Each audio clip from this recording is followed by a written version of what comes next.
we come to the part of the show, 821, 521 in Berkeley.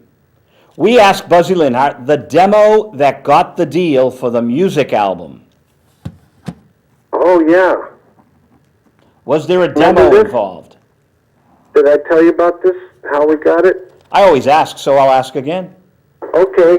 My little band, the four of us, which had been handpicked from other bands that I knew, they were some of my favorite real young kids, and I was 26, real old. And when these guys became available, because the groups broke up, I put them all in the same band, and it was just phenomenal. And my wife, Jeannie, wife number 2, inherited $20,000, so we bought a van for $10,000 with stereo speakers and carpeting, and we drove in and out to Long Island, hour and 15 minutes, 5 days a week, and practiced 4 to 8 hours a day. And then we got a new apartment where we could actually just play there. And I'm telling you, before we went into the studio, we had played those songs thousands of times. And if they're good songs, and if your intent is pure, I think it should just get better and better and better. The Steely Dan approach. I don't know to what you're referring, but Steely Dan will beat something into the ground till they get it refined, where the Rolling Stones want to get it fresh and spontaneous, a kind of James Brown jam, and do the song on the first take. Gotcha. So Steely Dan will go in and cut 3 different masters with different the other drummers. is the Dylan approach, because Dylan liked to get that rawness. Right.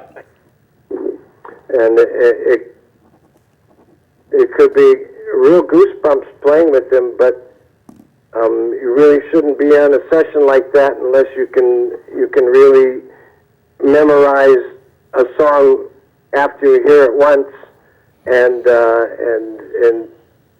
watch it go through, making 3 or 4 changes in the arrangement, and then you're supposed to remember all of those and play it the first time without a mistake, or you'll get glared at, because he was hiring guys who could play it the first time, and they do exist. Al Cooper.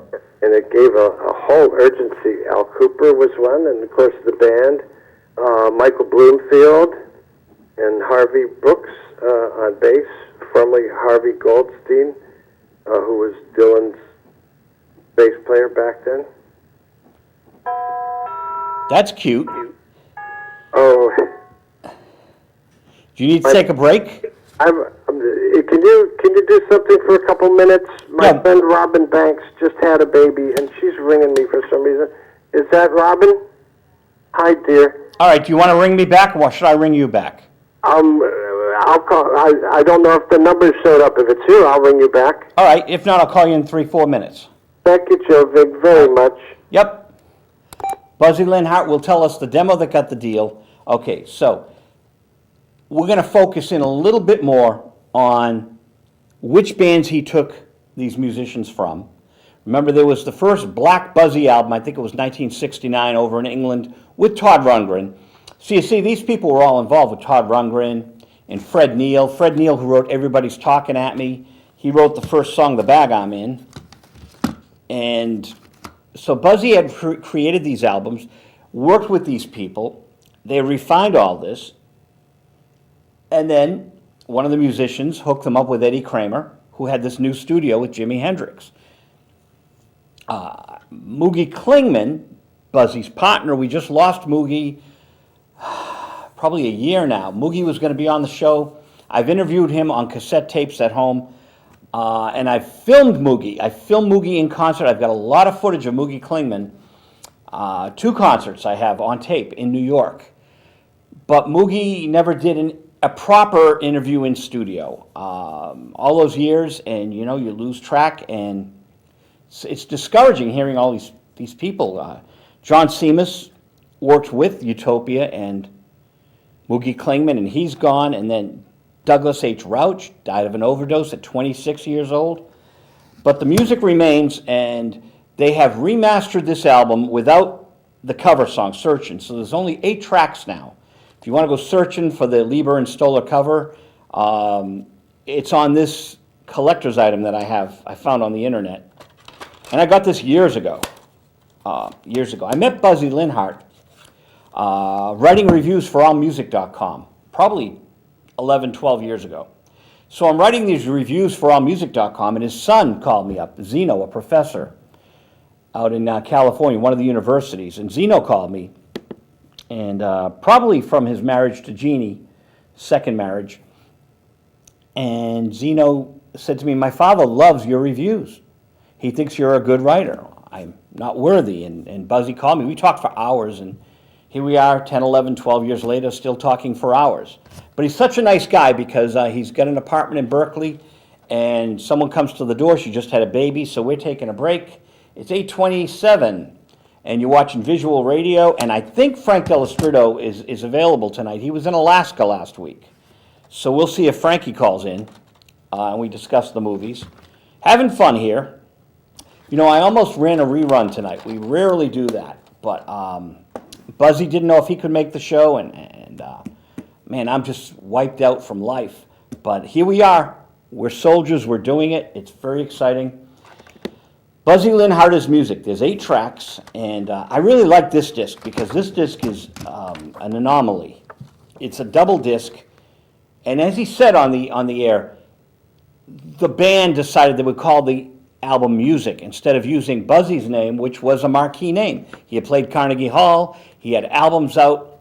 And all these albums seem to migrate back to Buddha Records. This was on Eleuthera Records, Eleuthera Records, Eleuthera,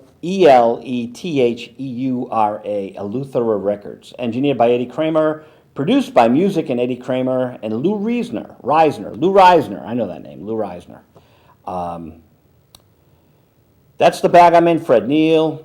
You Got a Reputation, Time to Go, Talk About a Morning, If You Love Me, Everybody Got, Don't You Know? Everybody's Got, Don't You Know?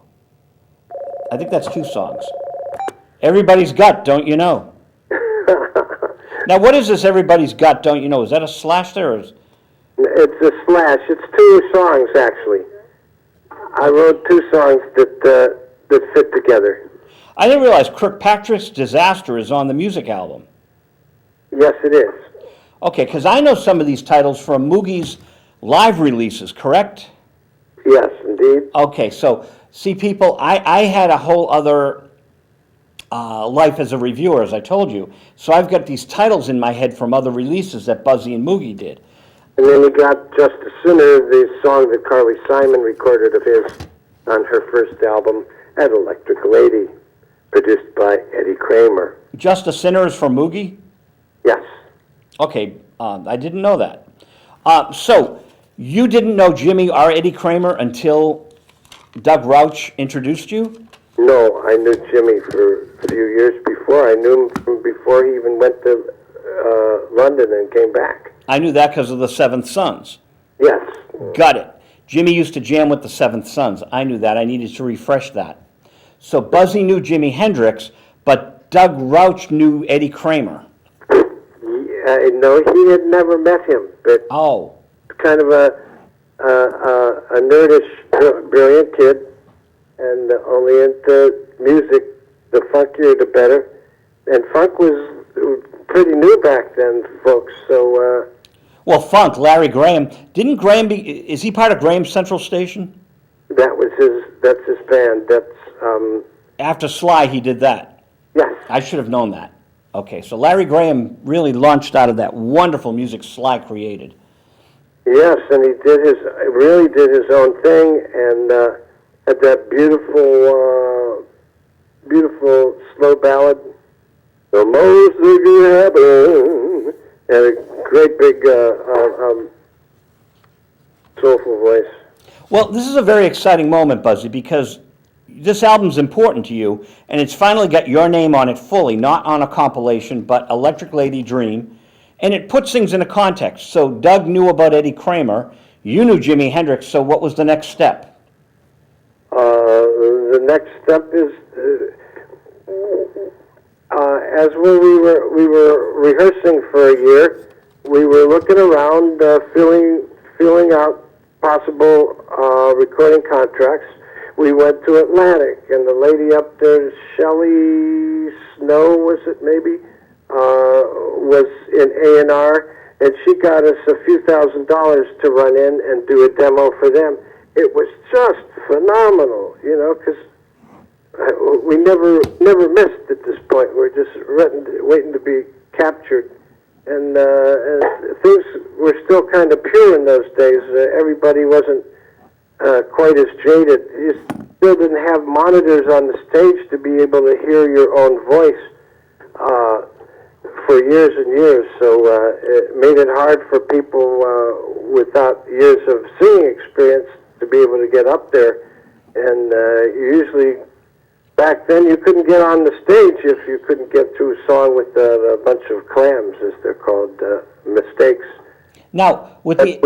We did, I'm almost finished, sorry, Columbia Records and Atlantic Records and Elektra, we had these 3 little demo tapes, and we took them over and played them for Eddie Kramer, and he, just Doug and I, and I don't remember if we called and got an appointment firsthand or whatever, but we walked in and sat down, he listened to it, and obviously, no matter how great it sounded, he was going to be able to make it sound better. And here he was with the first 24-track machine in the country, and Jimmy rehearsing whenever he felt like. When we agreed to do the album, there was provisions, and that was if Jimmy ever wanted to come in, we would be willing to just disappear and get out of his way.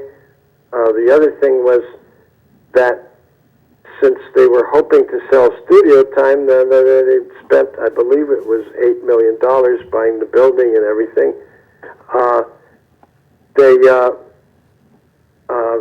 They had to have people coming through to listen to the sound of the studio.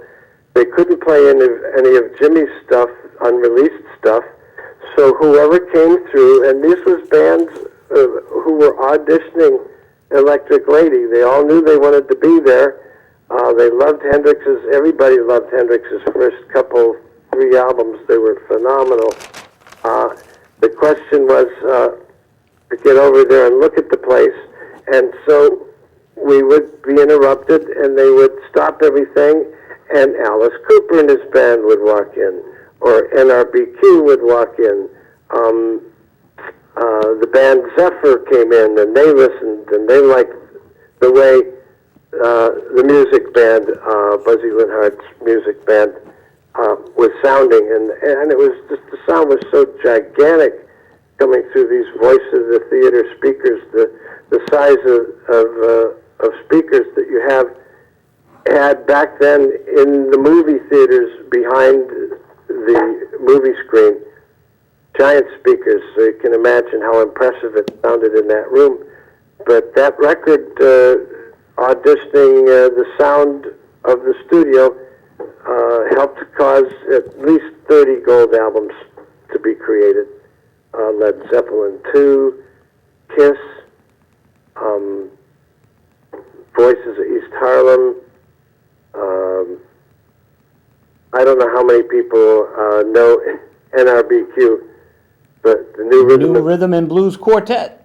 Yeah, if you haven't heard them yet, guys, just start collecting. And they have 3 different styles. One is kind of country boogie, and another is novelty rock, and then they do the old